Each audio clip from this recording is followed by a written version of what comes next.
वाह रे गरीब, वाह रे अमीर।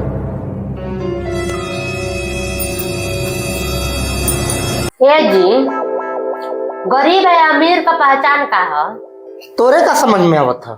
हमके तो ये समझ में आवत है कि गरीब रूखा सूखा खाना, अमीर किस्म किस्म का खाना। गरीब झोपड़ी में रहे ना, अमीर महल में रहे। भाग पागल। गरीब अमीर का पहचान खान पान से आ घर द्वार से ना होला, ओकरे बोली विचार से होला।